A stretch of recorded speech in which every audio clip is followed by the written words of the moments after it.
Você ama a Deus? Como você demonstra o seu amor a Deus? Em que momentos, em que tempo, quando você faz isto? Como e quando você demonstra este amor ao próximo?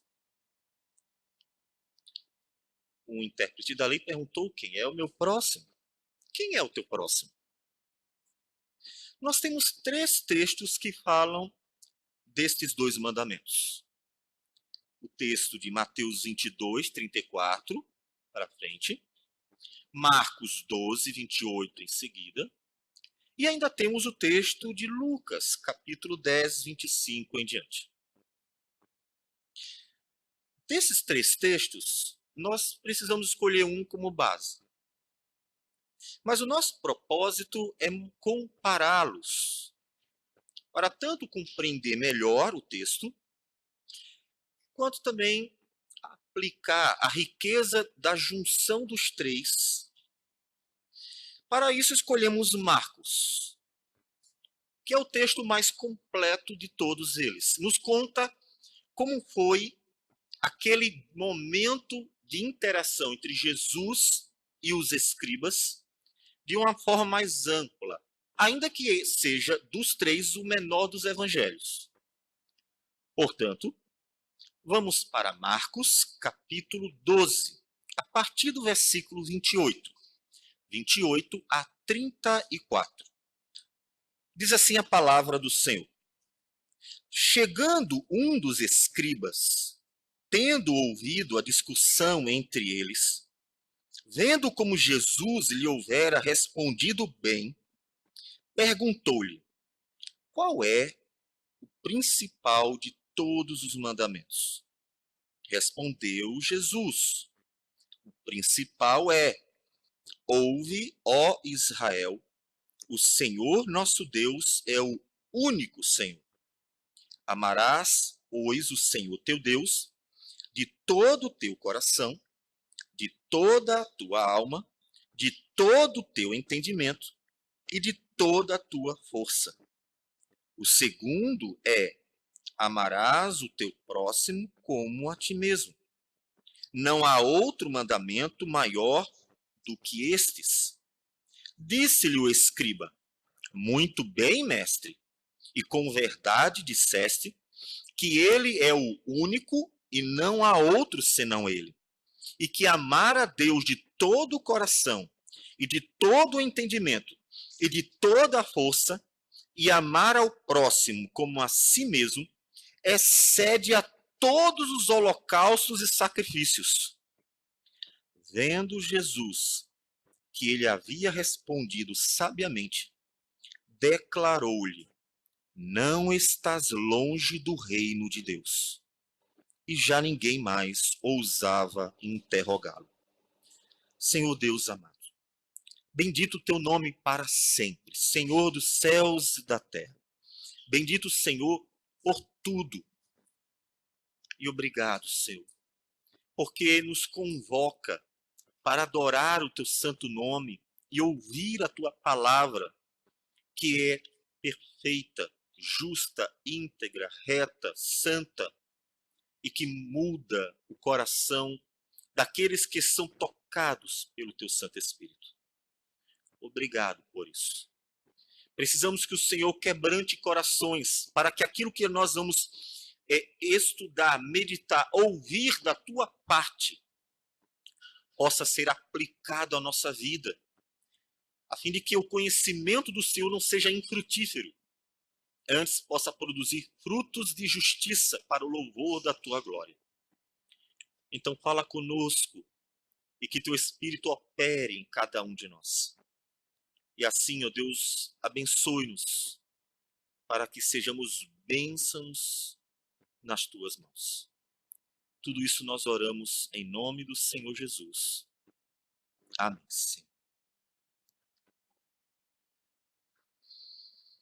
Como nós dissemos, há três textos que falam sobre este momento que Jesus teve. Dois deles se encontram dentro do mesmo contexto, Mateus e Marcos.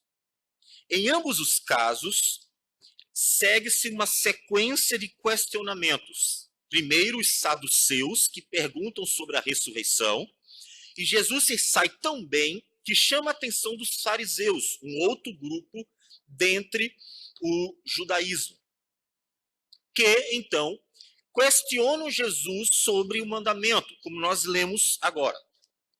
Em seguida, no terceiro momento, é Jesus quem faz perguntas para todo mundo. E eles não conseguem responder a sua pergunta. Em Mateus, essas três perguntas, essa série de indagações, elas funcionam muito unidas, de forma que a gente deve até lê-las junto, porque elas formam um bloco único, proposital. E que é bastante negativa a imagem que os judeus têm no texto de Mateus. É interessante que, diferente de Marcos, tanto os saduceus como os fariseus têm uma imagem completamente negativa.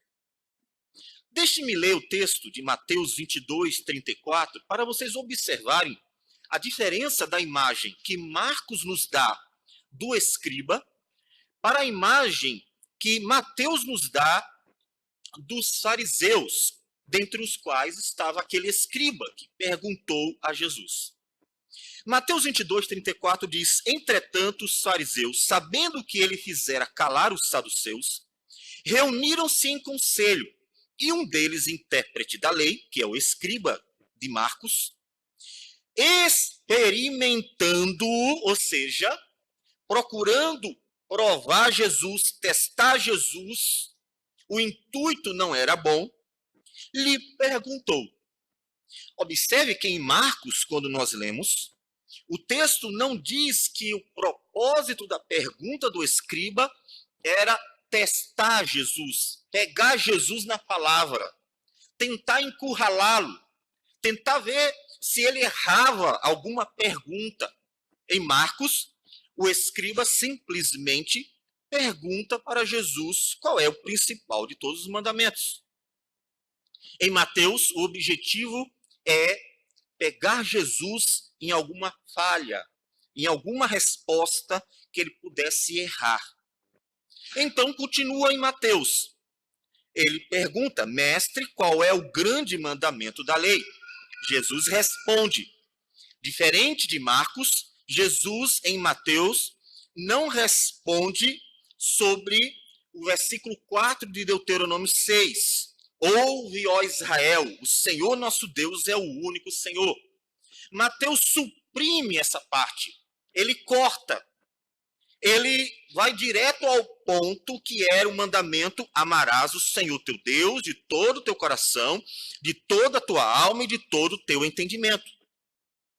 Em seguida, Jesus vai para o segundo, tendo afirmado que este é o grande primeiro mandamento. E o segundo, semelhante a este, é: amarás o teu próximo como a ti mesmo. E então termina dizendo: destes dois mandamentos dependem toda a lei e os profetas. Tudo que eles estudavam, toda a escritura que eles comentavam, tudo aquilo que se tornou razão para uma tradição judaica que os fariseus criaram para aplicar à vida do povo a palavra de Deus. Tudo isso depende de amar a Deus e amar o próximo. Não aparece em Mateus o comentário do escriba, que mostra que Jesus respondeu bem e dar a sua própria interpretação para esses mandamentos. Porque em Mateus o propósito é calar os adversários e mostrar que aquela geração era uma geração má.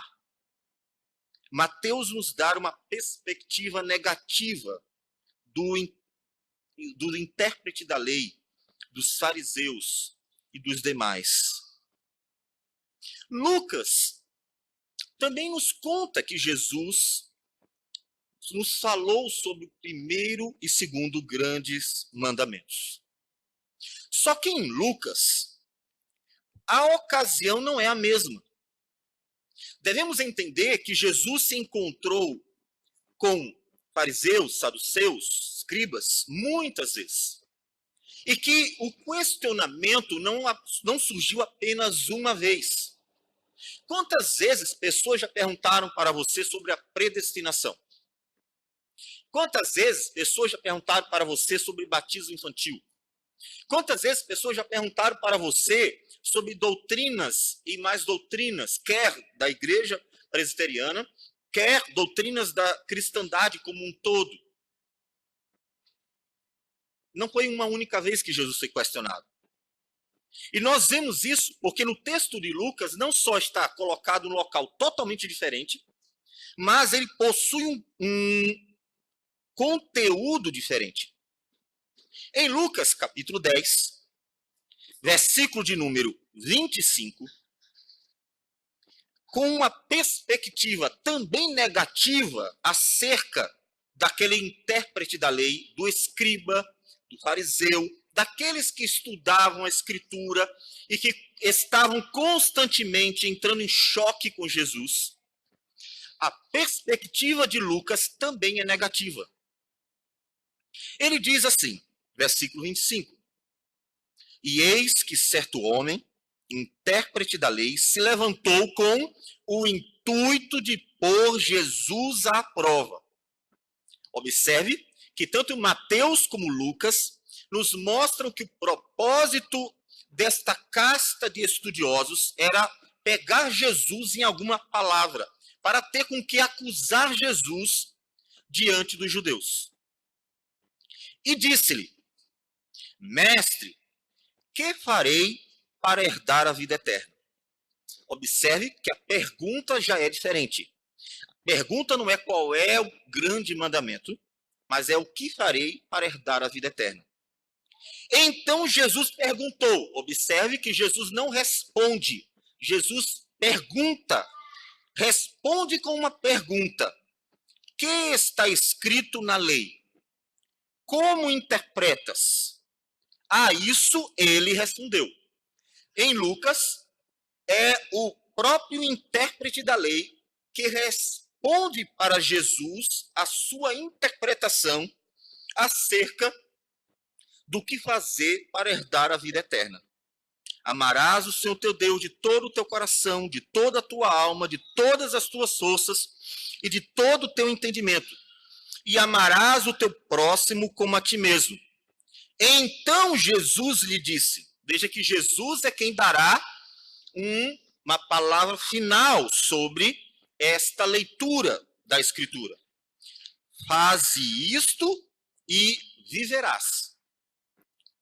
Ele, porém, o intérprete da lei, querendo justificar-se, perguntou a Jesus, quem é o meu próximo? Observe que aparece de novo um fator que mostra que Lucas tem uma perspectiva negativa daquele intérprete da lei. Primeiro, ele pergunta para Jesus com o propósito de pegar Jesus em algum erro. Depois, ele, vendo que a resposta colocou ele mesmo na parede, que ele mesmo estava sendo encurralado, porque ele não praticava aquilo que ele acabara de dizer, amarás o teu próximo como a ti mesmo, ele então tenta se justificar. Ah, mas quem é meu próximo? Meu próximo é meu amigo? Meu próximo é o sacerdote? Meu próximo é o colega fariseu? Meu próximo são as pessoas que eu gosto? Ele, tentando se justificar, perguntou quem era o próximo.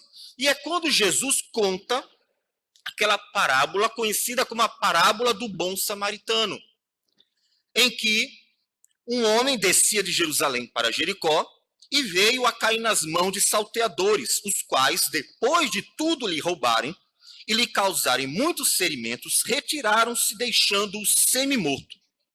Casualmente, descia um sacerdote por aquele mesmo caminho e, vendo-o, passou de largo. Semelhantemente, um levita descia por aquele lugar e vendo-o, também passou de largo.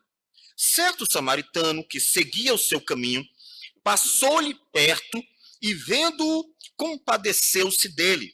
E chegando-se, pensou-lhe os ferimentos, aplicando-lhe óleo e vinho, e colocando-o sobre o seu próprio animal, levou-o para uma hospedaria e tratou dele.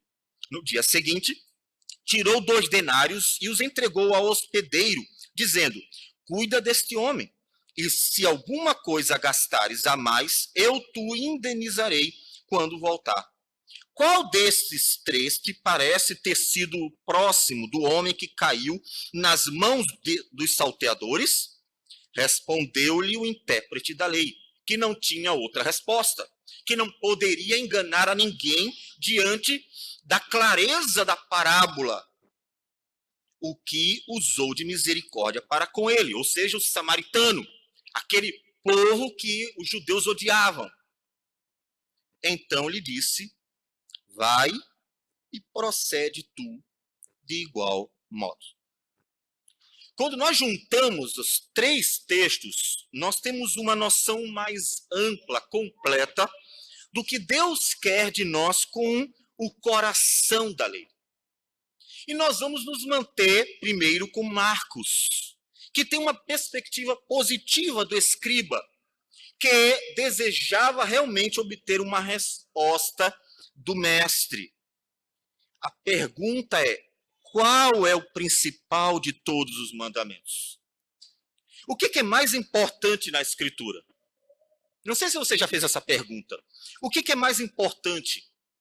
Ou, como disse o intérprete da lei em Lucas, o que farei para herdar a vida eterna? O que é mais importante?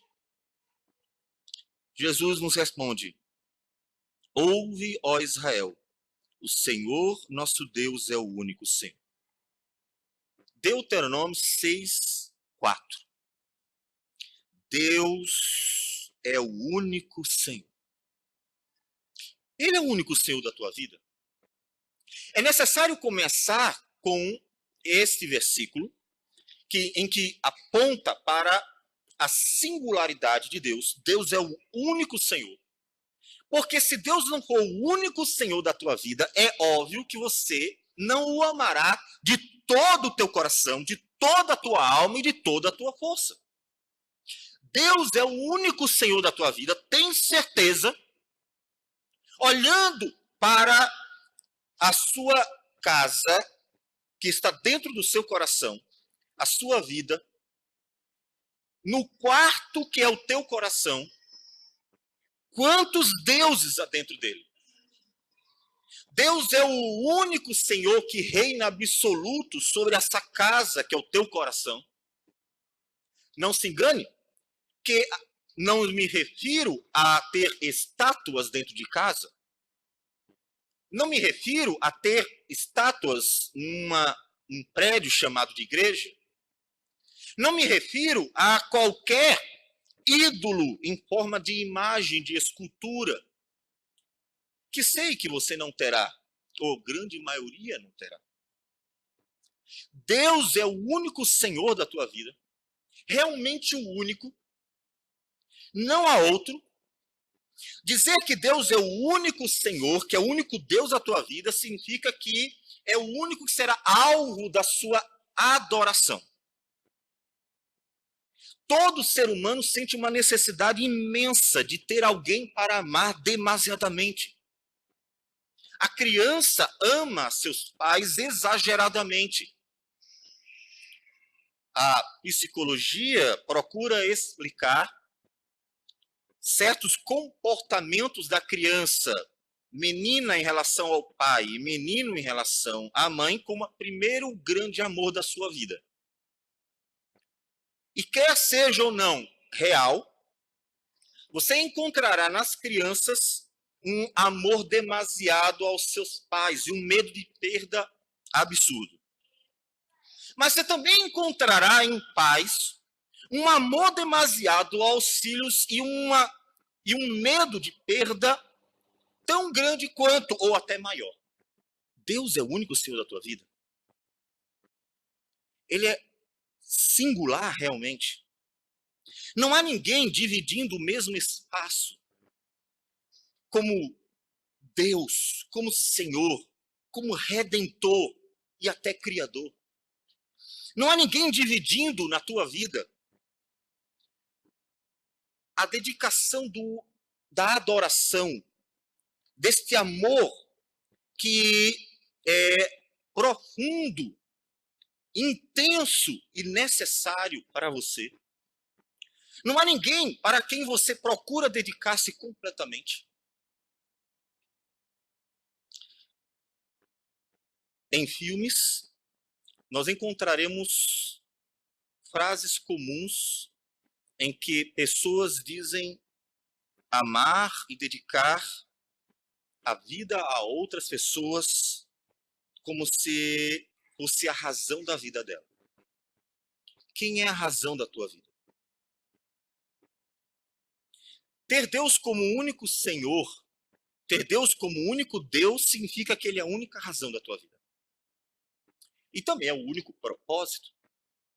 E por mais que o que eu vou dizer agora possa chocar um pouco, mas a verdade é que Ele é o único que você não poderá perder.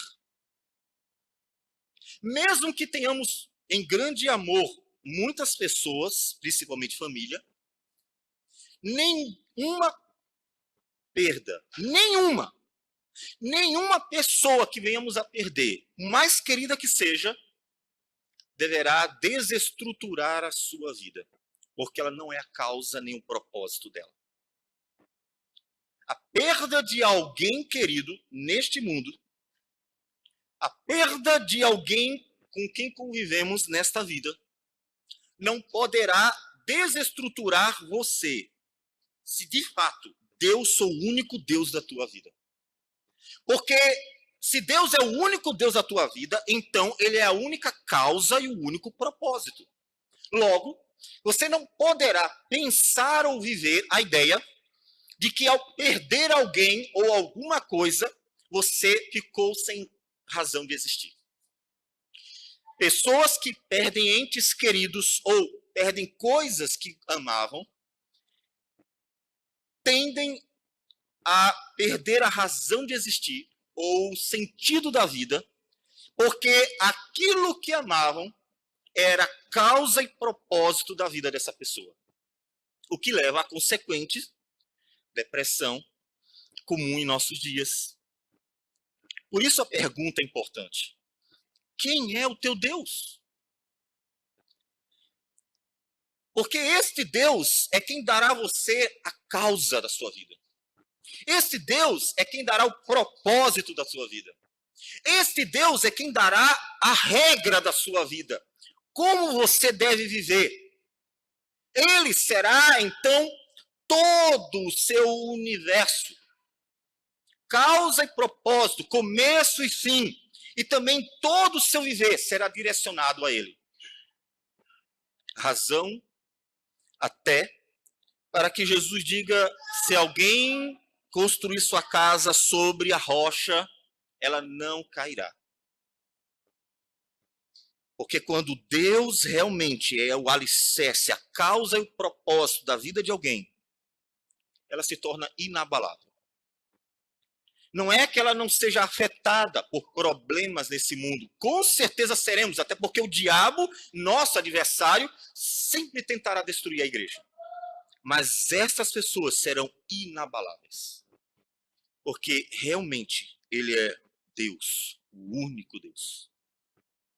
Então é preciso, antes de avançar, perguntar para si mesmo se Deus tem sido o único Deus da sua vida. Se você de fato não está dividindo o lugar que pertence a Ele com mais alguém. Com familiares, com pais, filhos, com esposo, esposa, e até com bens, o amor ao dinheiro, o amor aos bens que possui, o amor aos sonhos que tem, ou até mesmo a si. Deus tem que ser o único. Se não for o único, todo o restante não terá aplicação na sua vida. Tudo que vai ser lido ainda sobre amar a Deus não terá efeito na sua vida, porque ele não é o único Deus. Você dividirá o seu coração para amar a Deus e também àqueles a quem você devota adoração, para dedicar sua alma a Deus, mas também àqueles a quem dedica adoração. E para que a gente seja prático neste ponto, eu pergunto: se Deus é o único Deus da sua vida, então a sua vida é guiada por quem? Veja como isso pode ser muito prático. Um jovem casal de namorados em que estão nesse mundo de sensualidade, com tudo à flor da pele. Surge dentro deles, o menino, por exemplo, aquela tentativa de atrair a namorada para a relação sexual. Ele promete amá-la mais do que tudo. Ela, então, tendo em vista as insinuações muito claras, pensa consigo mesmo: vou fazer isso por amor a ele. Pergunta clássica: quem é o Deus da sua vida neste momento? Da vida desta menina? Quem norteia? Se Deus é o único Senhor da vida dela, ela não precisa e não deverá dedicar metade de seu amor ao namorado para provar para ele que o ama, pecando contra Deus. Já que Deus é o único Deus dela, então sua resposta é clara, que não, porque Deus disse que só no casamento. Ou seja, as nossas atitudes mostrarão se Deus é o único Senhor da nossa vida. No trabalho, quando somos desafiados a ser honestos com nossos compromissos, nossos tratos, nossas palavras, entre outras coisas. Nas nossas relações em que nós somos desafiados a tomar decisões, fazer isso ou aquilo, quem determinará as suas atitudes? Já que Deus é o único Deus da tua vida, então não há dúvida como devemos agir diante dos muitos desafios dessa vida. Devemos agir como ele disse. Do jeito que ele disser, faça, o homem que tem Deus como único Senhor fará. Não foi assim com Noé? Noé, homem justo, homem íntegro, numa geração corrompida. Quando todo mundo se perdeu, quando todo mundo aderiu à sensualidade, promiscuidade e à violência, Noé se manteve com uma esposa e continuou mantendo uma integridade diante de um mundo violento. Um homem pacífico. Por quê? Porque Deus era o único Deus da sua vida. Então a minha pergunta outra vez é: Deus é único na sua vida? Então não há dúvida se eu devo adorar a Deus no dia do Senhor ou ir para o shopping. Não há dúvida se eu devo adorar a Deus no dia do Senhor ou simplesmente fazer outra coisa qualquer. Não há dúvida. São coisas muito óbvias, porque a Escritura nos convoca a Ele. Então, tudo aquilo que tivermos que decidir, decidiremos pensando nele, já que Ele é o único. Não precisamos dividir nosso amor com mais ninguém. Deus é o único Senhor da tua vida. Então, a tua vida está sendo dirigida por Ele, para Ele. Mas se em algum momento você me disser a verdade, quando eu tinha uma decisão para tomar, eu tomei a decisão de fazer aquilo que agradava a fulano, meu namorado, minha esposa, meu filho. Ah, meu filho estava tão tristinho, eu levei ele para o shopping, não para a igreja, que achei que ia alegrar o coração dele. Ah, ela pediu para eu fazer tal coisa, não era certa, mas pediu. Então eu fiz por amor a ela. Então Deus não é o único Deus da tua vida. Ele não é o único Senhor. Você está dividindo o seu amor. Por isso, muitas vezes vai tender para fazer aquilo que outros querem quando aborrece a Deus. Deus, licença. eu vou fazer uma coisa que o senhor não gosta, mas é porque fulano gosta tanto. E como o senhor está dividindo o lugar com ela, então é justo que é metade para o senhor, metade para essa pessoa. Justo, né? Mas é assim que Deus quer? É assim que Deus quer que a gente divida a nossa vida entre Deus e outros, fazendo ora a vontade dele e ora a vontade de outros? Não é isso que Jesus responde. O principal mandamento, Jesus diz, é: ouve, ó Israel, o Senhor nosso Deus é o único Senhor.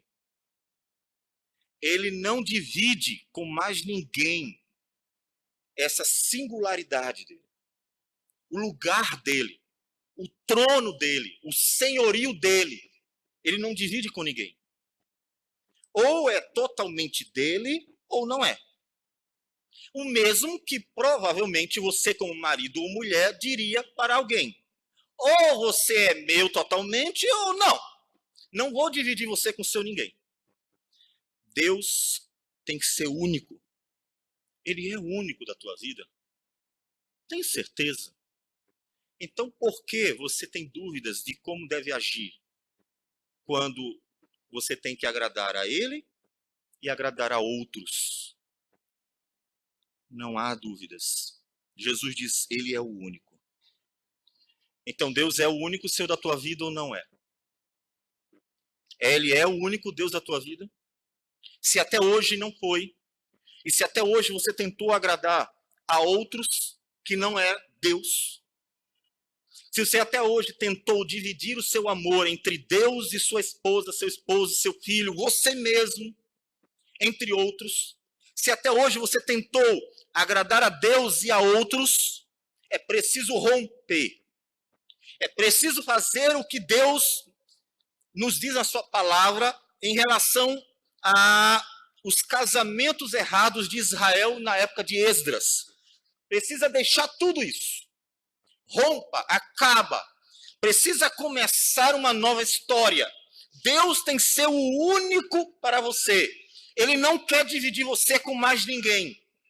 Lembre-se que nos profetas, como Oséias, Deus usa a figura de um casamento onde Israel, a nação, povo dele, é chamado de esposa, que ele tomou para si. E ele diz, é para ser só minha. Mas Israel se contamina, tendo outros deuses no lugar de Deus. Ou seja, dividindo o amor que deveria ser só a Deus com outras coisas, outros ídolos, que em nossos dias também são tão vastos quanto naqueles, mesmo que não tenham a forma de um ídolo de pau ou pedra. Precisa começar a ter Deus como um único Deus.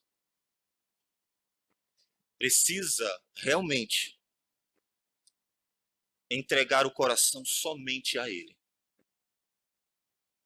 e a mais ninguém. Somente entendendo esse versículo faz sentido o versículo seguinte, que é o Deuteronômios, capítulo 6, versículo 5, na resposta do Senhor Jesus. Amarás, pois, o Senhor teu Deus de todo o teu coração, de toda a tua alma, de todo o teu entendimento, de toda a tua força. É preciso ter Deus como o único Senhor para que o amor seja completo. Se está dividindo o seu amor com mais alguém, como é que você pode amar todo a um e o outro vai ficar com o quê? Jesus mostra o problema disso lá em Mateus, capítulo 6,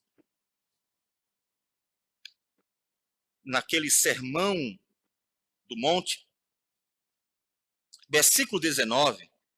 Não acumuleis para vós outros tesouros sobre a terra, onde a traça e a ferrugem corroem, e onde ladrões escavam e roubam. Mas ajuntai para vós outros tesouros no céu, onde traça e ferrugem corroem, e onde ladrões não escavam nem roubam. Porque onde está o teu tesouro, aí estará também o teu coração. E aí o versículo 24 diz: ninguém pode servir a dois senhores. O mandamento é: o Senhor nosso Deus é o único Senhor. Jesus diz: não dá para servir dois senhores. Porque ou há de aborrecer-se de um e amar ao outro, ou se devotará a um e desprezará o outro. Não é isso que acontece quando alguém ocupa, dividindo o trono do nosso coração, da nossa vida, com Deus? Ora, nós procuramos agradar a Deus, ora, procuramos agradar essas pessoas. Ora, procuramos fazer a vontade de Deus, ora, procuramos fazer a vontade deste outro que ocupa, dividindo o trono que pertence exclusivamente a Deus. Jesus diz: não dá para ser assim. Sempre vai ter problema, porque sempre vai ter alguém amado mais do que o outro. O mandamento é: amarás o seu teu Deus de todo o teu coração. E devemos entender essas partes com a ideia de toda a vida. Observe que Jesus, ele dá inclusive uma interpretação do mandamento ao dividir o que em Deuteronômio 6:5 diz que é de toda a força, e aparece nos evangelhos como todo entendimento e toda força. Uma subdivisão do mesmo, de um único termo.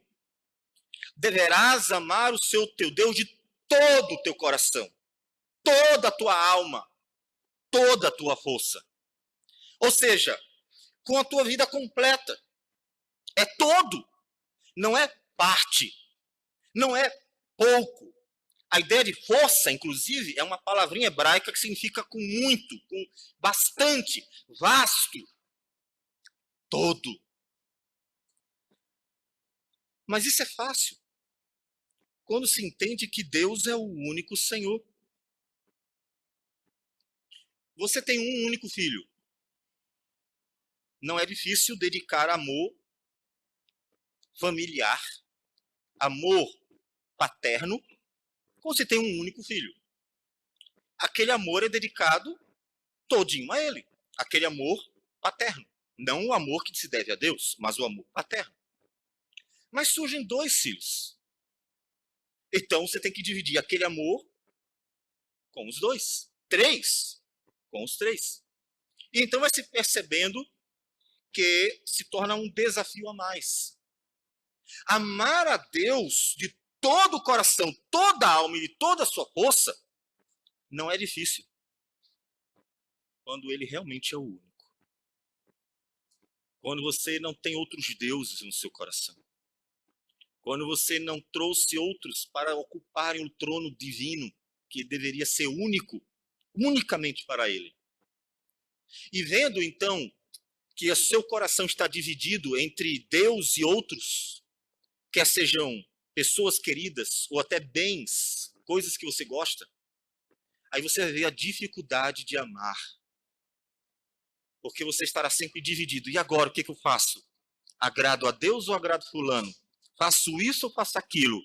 É desse jeito ou daquele? Para coisas que muitas vezes são claras, muito óbvias, se houvesse um entendimento sobre a singularidade de Deus. Amar a Deus de todo o teu coração, toda a tua alma e toda a tua força, amar com a tua vida. Mas é interessante que Jesus poderia ter parado por aí. Porque em todos os casos, a pergunta ela é singular. Veja, mestre, qual é o grande mandamento da lei?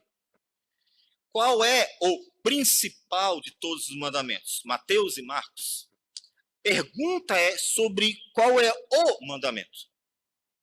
Jesus, todavia, propositadamente, responde com um segundo mandamento. Ele poderia ter parado com Ouve a Israel, o Senhor nosso Deus é o único Senhor, e amarás, portanto, o Senhor teu Deus de todo o teu coração, toda a tua alma, toda a tua força. Aquele escriba, aqueles fariseus sairiam satisfeitos, porque eles diziam amar a Deus completamente e desprezavam pessoas por amar a Deus totalmente. Eles poderiam se sentir satisfeitos. Jesus, contudo, vai no calcanhar de Aquiles daqueles homens, dos fariseus, dos escribas, e dar uma sequência. O segundo é: amarás o teu próximo como a ti mesmo. E então diz que destes dois depende toda a lei, que não há mandamento maior do que estes dois, frisando o conjunto. Por que Jesus fez isso? 1 João, capítulo 4, versículo 21, nos ajuda muito bem a entendermos isso. Ele diz assim, a partir do versículo 20, se alguém disser, amo a Deus e odiar a seu irmão, é mentiroso. Pois aquele que não ama a seu irmão a quem vê, não pode amar a Deus a quem não vê. Ora, temos da parte dele, de Cristo, este mandamento, que aquele que ama a Deus, ame também a seu irmão. O segundo mandamento, ele está atrelado ao primeiro, porque a forma de amar a Deus envolve o amar o seu irmão. Amamos a Deus quando estamos amando o irmão. Quando estamos amando o próximo, aquele que o Senhor Jesus diz que é o nosso próximo, amá-lo como amamos a nós mesmos. Nesse momento é que Lucas nos diz que os fariseus sentiram de tal forma, o intérprete da lei sentiu de tal forma, que ele tentou se justificar. Mas quem é o meu próximo? Ah, deve ser aqueles que me fazem bem? Deve ser aqueles que gostam de mim e que, então, eu me sinto muito bem do lado dessas pessoas, porque elas me fazem me sentir bem. Lembre que Jesus, em Mateus capítulo 5, exatamente sobre este ponto que afetava muitos fariseus, disse, ouvistes que foi dito, amarás o teu próximo e odiarás o teu inimigo. Eu, porém, vos digo, amai os vossos inimigos e orai pelo que vos perseguem, para que vos torneis filhos do vosso Pai celeste, porque ele faz nascer o seu sol sobre maus e bons e vir chuvas sobre justos e injustos. Porque se amardes os que vos amam, que recompensa tendes? Não fazem os publicanos também o mesmo? E se saudardes somente os vossos irmãos, que fazeis demais? Não fazem os gentios também o mesmo? Portanto, sede vós perfeitos, como perfeito é o vosso Pai celeste. O terrorista, aquele que acha que deve ser o único habitando na face da terra, como é comum vermos em reportagens envolvendo os muçulmanos, que tem como uma grande missão destruir todos os povos para ficarem sozinhos, eles também amam apenas a si mesmos. Eles são exatamente aquilo que Jesus disse. Eles amam os seus. Eles não aprenderam a amar aqueles que são diferentes deles. Aqueles como nós, cristãos, que não fazendo mal algum a eles, somos apenas diferentes. E, no entanto, eles nos odeiam como se nós tivéssemos feito algum mal em algum momento. Eles não sabem amar. Eles amam apenas a si mesmos. Jesus disse, isso é fácil. Até uma pessoa lá do mundo sabe amar. Amar quem ama, quem a ama. E você? Jesus mostra que a forma de amar a Deus é também amando ao próximo. Isso significa amar aquelas pessoas e nos momentos em que elas não nos agradam. No momento em que a esposa está enchendo o saco. E amá-la mesmo assim, por amor a Deus, inclusive. No momento em que o marido está fazendo coisas que não agradam. E amá-lo mesmo assim, fazer aquilo que ele gosta, mesmo quando não está agradável dentro do relacionamento conjugal. Amar a pais e a filhos em momentos em que as coisas não corroboram para isso. Jesus está nos desafiando tanto a realmente ter Deus como único na nossa vida, como a praticar esse amor a Deus de forma real, vivendo uma vida para Ele, que inclui o amar ao próximo, porque é um mandamento dele. Quando é que você trata bem as pessoas ao seu redor? Marido, mulher, pais e filhos, irmãos em Cristo e outras pessoas, colegas do trabalho. É muito mais fácil tratar as pessoas bem quando elas são boas conosco. É muito mais fácil estar com pessoas que concordam com a gente. O Facebook que o diga. Mas Jesus não ensinou isso. Ele nos disse que está intimamente relacionado o amar ao próximo como a si mesmo com uma manifestação do amar a Deus de todo o coração, toda a alma e de toda a força. Eu amo tanto a Deus que eu estou desenvolvendo o amar até o meu inimigo. Amo tanto a Deus que estou procurando amar até aqueles que me perseguem. Amo tanto a Deus que estou procurando obedecer aquilo que é contrário à minha natureza. E isso, o fariseu, ou em Marcos, o escriba, interpretou muito bem. Ele, na sua interpretação, diz que o que Jesus disse significa que Deus é único, como nós já mencionamos. Não pode haver outro. Não pode haver outro Deus na sua vida. Inclusive, não pode haver outro Deus na sua vida que não pode ser você. Avareza, egoísmo, orgulho. O orgulho de muita gente é o Deus dela. Quando você satisfaz o seu orgulho, em vez de obedecer a Deus, este orgulho é o Deus da tua vida. Quando você não faz aquilo que é certo por causa de orgulho, quando você não faz o que é bom por causa de orgulho, quando você não obedece por causa de orgulho, quando o orgulho ocupa um lugar central na sua vida, este orgulho é o teu Deus. Tudo que ocupa um lugar no teu coração, dividindo aquilo que pertence a Deus, que deve ser o único Senhor, qualquer que seja a pessoa ou coisa, será o Deus da tua vida.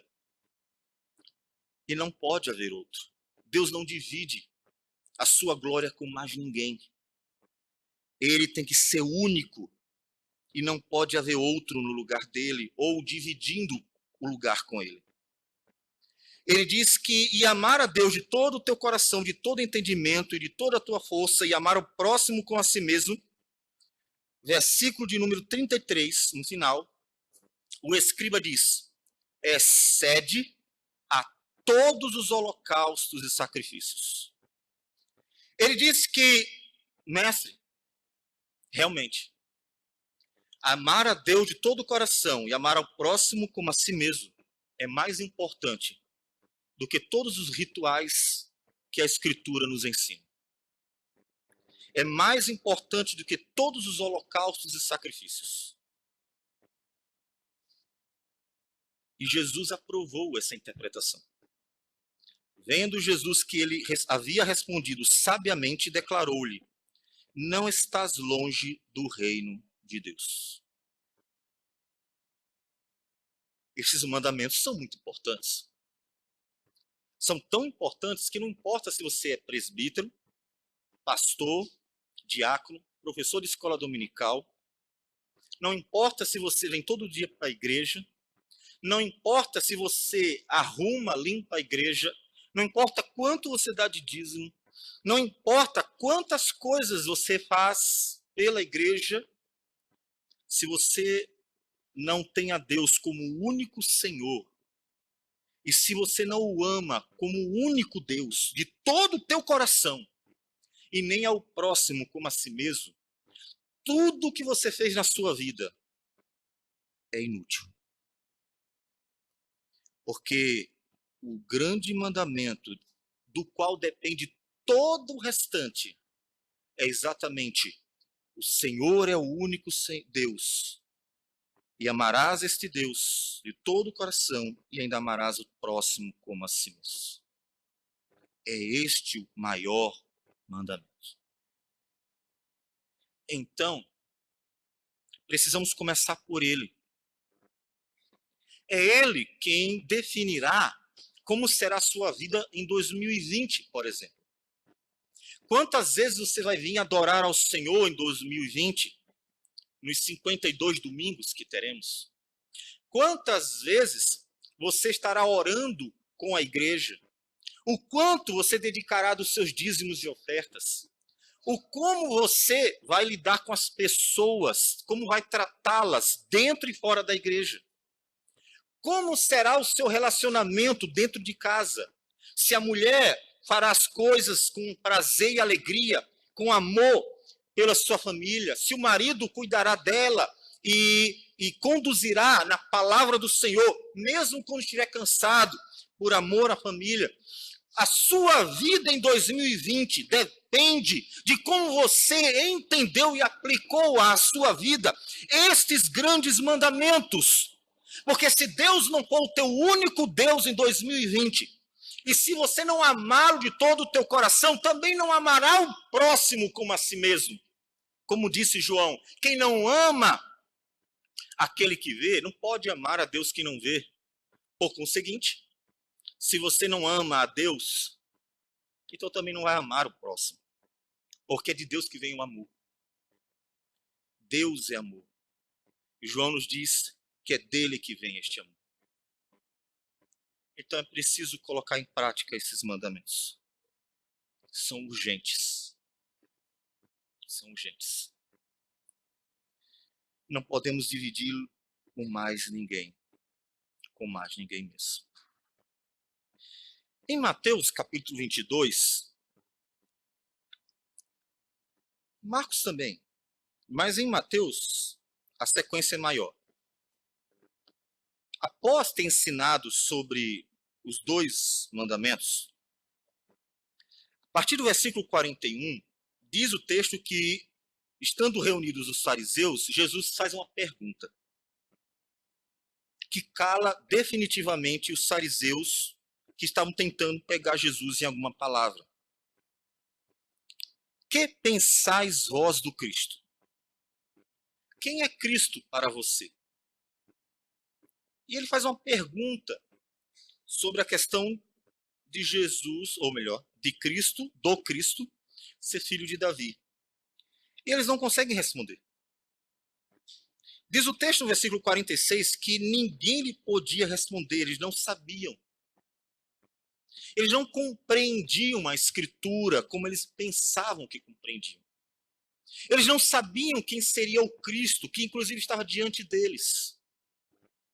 E sem conhecer a Cristo, eles jamais poderiam conhecer a Deus. O próprio Jesus disse que ele era o caminho até o Pai.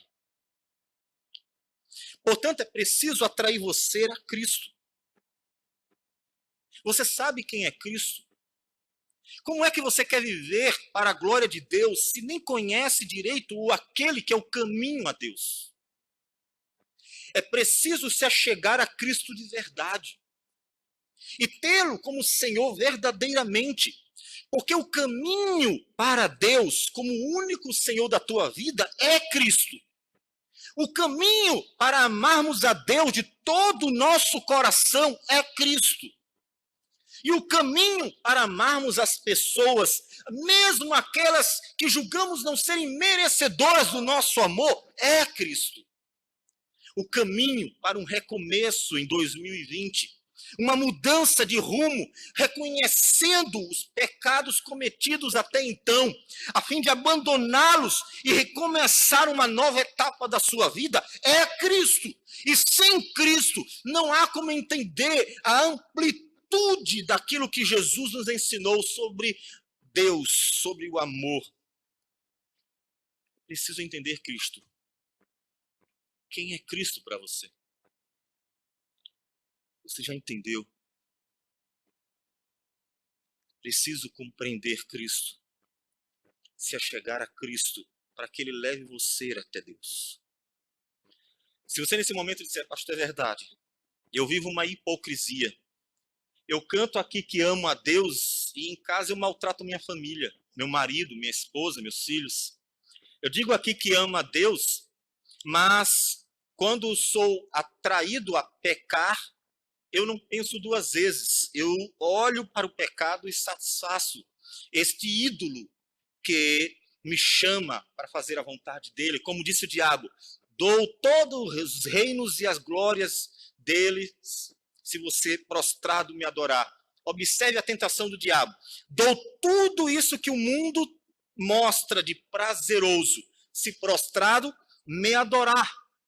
Veja a adoração, um ídolo, uma divisão de lugar entre Deus e o diabo. Então, se você até agora percebeu que está vivendo uma mentira, porque diz aqui que ama a Deus em cânticos, mas vive como se ele não existisse no seu dia a dia, você precisa ir para Jesus. Você está vivendo uma religiosidade mentirosa. A sua vida é uma farsa. O seu cristianismo é só de aparências. Você precisa de Cristo. Olha para Cristo. Chega em casa e se derrama diante de Cristo. Olha para Cristo como Redentor, justificador e caminho para uma nova vida. Onde Paulo disse, não vivo mais eu, mas Cristo vive em mim. E esse viver que agora tenho na carne, vivo pela fé no Filho de Deus. Então derrama diante dele, Senhor, eu vivi uma mentira até agora. Pensando que está dentro de um prédio que chamamos de igreja, junto com pessoas que chamamos de cristãos, me tornaria um cristão também. Mas a minha vida é completamente contrária a isso. Enquanto aqui eu digo que amo ao Senhor, eu mostro o contrário com o meu dia a dia. Porque o Senhor disse que o Senhor tinha que ser o único e não dividir com outros. O Senhor disse que amar o Senhor também é amar o outro, que envolve inclusive a minha família. E então, pede perdão a Jesus, olhando para Ele como um Redentor completo, como aquele que nos substitui diante de Deus verdadeiramente, como aquele que fez o que eu sou incapaz de fazer, viver a justiça divina, e como aquele que me chama para si, para me capacitar a viver para a glória dele, como ele viveu. Porque Jesus cumpriu exatamente esses mandamentos. Então coloca a sua vida diante do Senhor. Jesus, eu não quero mais viver para mim mesmo. Eu não quero mais dividir o meu coração entre o Senhor e o dinheiro, a ambição. Eu não quero dividir mais o coração entre o Senhor e os prazeres desse mundo. Eu não quero. E então confessa teu pecado. E confiando na justiça do Senhor Jesus, pede ajuda. Senhor, faz de mim o que eu não consigo fazer sozinho. A palavra do Senhor nos diz que pelo Espírito Santo e pela palavra, 2 Coríntios 3,18, o Senhor nos torna a imagem dele, operando em nossas vidas, para que sejamos como ele é, santo. Então, ao entregar a sua vida ao Senhor Jesus, confia em Jesus. Jesus, eu estou perdido, me tira desse lamaçal. Você estende a mão de dentro do poço para receber a mão dele de fora, a fim de tirar você. E no momento que você sai para caminhar com ele. Mas caminhar de verdade. confiando a sua vida e não duvidando. Mas será que isso era bom mesmo? Será que aquilo ali não é melhor? Entrega a vida a Jesus de verdade. Será que é bom mesmo esperar até o casamento? Será que é bom mesmo fazer desse jeito? Será que é bom mesmo ir para o culto adorar o Senhor? Será que é bom mesmo dedicar tempo para ler a Bíblia com a família? E assim por diante. Porque Jesus é o único que pode capacitar você a expulsar os ídolos do seu coração. Aqueles que estão dividindo o amor que era para ser totalmente a Deus e você está dedicando a outros. E incapacitando você de viver na prática isso. Vai para Jesus. Porque andando com Jesus, você vai aprender como os apóstolos aprenderam. Como se ama a Deus de todo o coração e como se ama ao próximo como a si mesmo. Todo o evangelho, ou os evangelhos, nos contam isso. Porque Jesus em nenhum momento deixou de fazer tudo para a glória de Deus. Não cedeu a nenhuma tentação. E olha que não foram poucas. Não só Satanás tentou Jesus para desviá-lo da cruz, como Pedro, um amigo dele. Imagina, um amigo achegado. Porque dentre os apóstolos, Pedro era o mais achegado a ele. E Pedro, o amigo mais próximo de Jesus, se tornou uma tentação para ele. Jesus, não vai acontecer nenhum mal. Mateus capítulo 16. Não vai acontecer nenhum mal. Não diga isso. Cruz, que cruz, Jesus? O Senhor vai para o trono. E Jesus precisou ser firme por amor a Deus e dizer ao seu amigo: arreda Satanás, porque não cogitas das coisas de Deus, mas das coisas dos homens. Jesus precisou ser duro com seu amigo por amor a Deus, para não cair na tentação que ele estava oferecendo naquele momento, para afastá-lo da cruz, que era o caminho que Deus havia designado para ele. Você verá em todos os evangelhos que Jesus fez tudo para a glória do Pai. Que Jesus não dividiu seu coração nem com dinheiro, nem com bens, nem com pessoas, nem mesmo com o desejo ou vontade própria.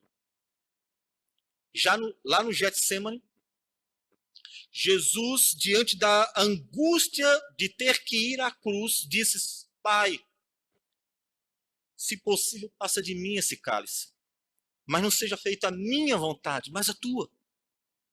De forma que nem mesmo ele se tornou um divisor do trono que pertence a Deus. E o Pai foi glorificado ao ele se esvaziar de si mesmo. Você verá em Jesus que não importa para quem, não importa o que seja, Deus tem que ser o único Senhor da vida do homem. Não importa o quanto você ama seu marido, sua esposa, seus pais, seus filhos, seu namorado, sua namorada, o seu amigo, sua amiga. Deus tem que ser o único Senhor dela, da tua vida. Porque em qualquer momento que alguém amado por você se tornar um instrumento de tentação, conduzindo você ao pecado, você não terá outra resposta a não ser repreender a fim de glorificar a Deus. Não há outro Deus, não pode haver.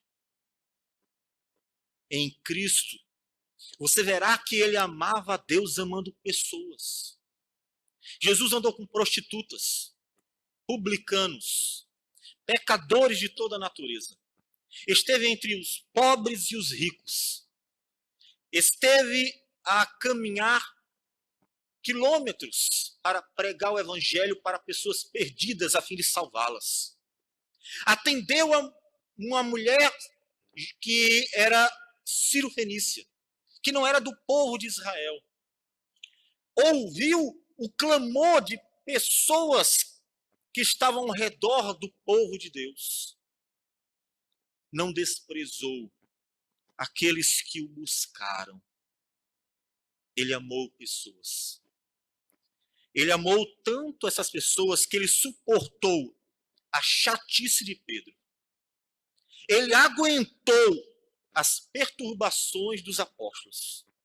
Homens simples, comuns, que fizeram muitas besteiras, que rogaram pedidos tolos, como: Senhor, quando o Senhor vier no trono, no reino, olha, eu quero estar um à direita e outro à esquerda. Pedidos de homens bobos, que não haviam compreendido a dimensão da glória do reino de Deus. Jesus suportou. Jesus aguentou tudo isso, porque o seu amor a Deus era real e se manifestava no dia a dia, no amor ao próximo. Então, se você quer amar as pessoas melhor, sua família, seus colegas, seus irmãos em Cristo, nesse ano de 2020, precisa primeiro amar a Deus. Então vai para Jesus. Jesus, eu não sei amar. Eu quero amar como o Senhor ama. Vai para Cristo. E Cristo levará você a Deus. E amando a Deus de todo o teu coração, de toda a tua alma, de toda a tua força, você aprenderá a amar aos outros também. Você amará as pessoas não porque elas vão trazer um benefício. Eu amo fulano porque fulano me faz sentir bem. Eu amo cicrano porque cicrano vai me dar algo em troca. Qual é a grande vantagem em amar pessoas que nos trazem benefícios? Jesus disse: qualquer um faz isso. Até o cachorro, se você tratar bem, ele vai gostar de você. Amar o próximo como a si mesmo é fazer o que Jesus fez. E que o apóstolo Paulo e os demais nos ensinam nas cartas. Suportai-vos uns aos outros. Tenham paciência. Cultivem diligentemente a unidade. Orem juntos. E assim por diante. As cartas aplicam esse amor ao cotidiano. Porque ele tem que ser uma manifestação do nosso amor a Deus. Então, chegue em casa e comece a repensar todas as suas atitudes. E coloque, então, como prioridade máxima ter Deus como o único Senhor da tua vida. Somente assim você vai amá-lo como ele deve ser amado. E somente assim você vai amar as pessoas como Jesus nos ensinou a amá-las, mesmo quando elas não parecem ser merecedoras deste amor. Porque amar a Deus nos leva inevitavelmente a amar o próximo como a si mesmo.